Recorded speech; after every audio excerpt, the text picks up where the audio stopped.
Hey, how's it going, everybody? Arcane Hulk here today, and I'm bringing you finally, they released the elusive 2.0 update details as far as rep and rebalancing goes. Now, it has not been confirmed when exactly this will drop, but it'll probably be around September or so, maybe a couple weeks in advance to get ready for the 2.0 update, just to make sure everything's running smoothly by the time the Taken King comes out. So expect this update to come around September, at the very latest September 15th, the same day as the DLC drop.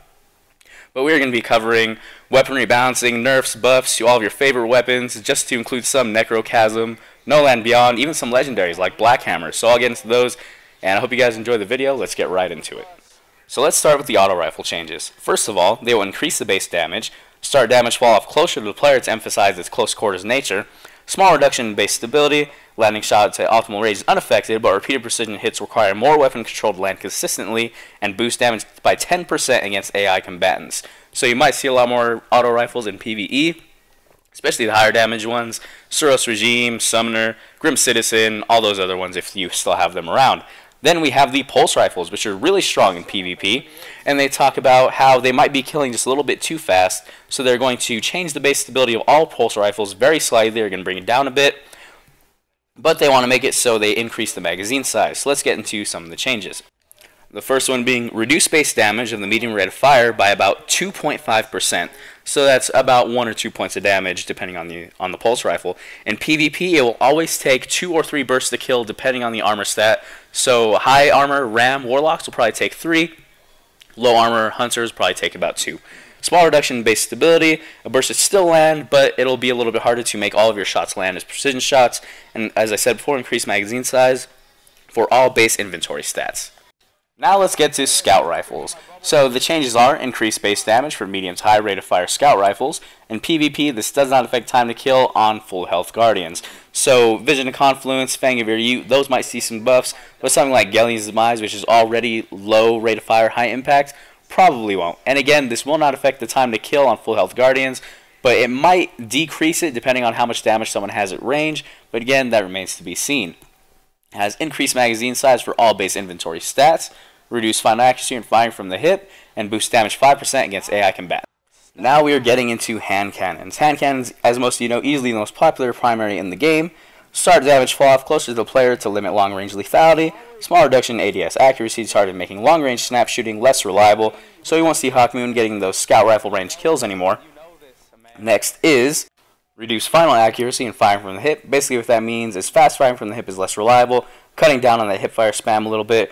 Reduce magazine size for all base inventory stats. Reduce base optics, which is the zoom, for all hand cannons. And ADS now grants more width in favor of depth. So you won't be able to see as far, but you will be able to it changes your field of view a little bit, so it'll be a little bit wider. Now getting into shotguns, they do talk about how they realize that they kind of messed up introducing Felwinter's Lie, Matador, and Party Crasher, because those guns are a bit too potent, especially with range building stats. So let's get right into the changes.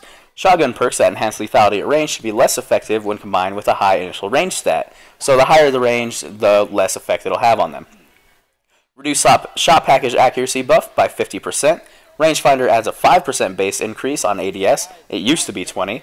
Reduce precision damage multiplier on shotguns by 10%. And reduce damage against AI combatants by 10%. Now the reduction against AI is a bit surprising to me. I didn't think they would do that, but I guess shotguns were a bit too potent in Prison of Elders and raids and stuff like that. Next we have the fusion rifles. Now at the beginning of this section they did emphasize how they wanted to keep the original nerf, but they just scaled it back a little bit. So slow charging high impact fusion rifles like 77 Wizard, Servant of Axor, etc. have decreased range values, making it harder to max out the range on these weapons. Projectile speed is reduced, so you will need to track your targets outside of medium range a little bit better. Improve accuracy for short range fusion rifles and reduce accuracy for long range fusion rifles.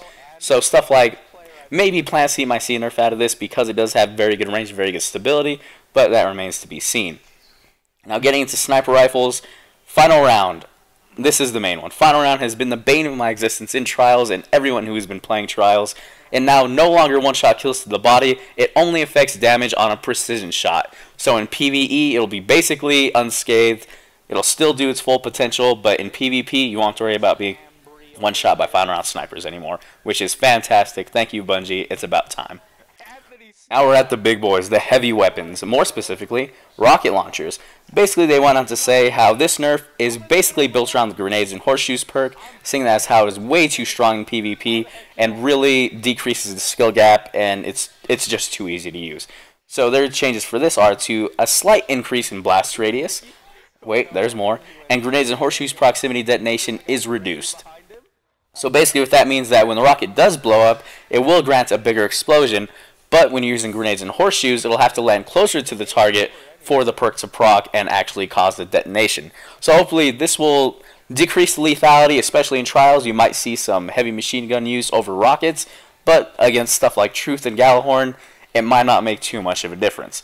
And that's it for this part of the video. I will have part 2 covering all of the exotic weapon tuning. So all of your Gallahorn information, Necrochasm, No Land Beyond, even some legendaries like Black Hammer, all of that information will be in that video. Please subscribe so as soon as that video comes out, you'll be able to watch it. And I'll see you guys again soon. Thank you for watching.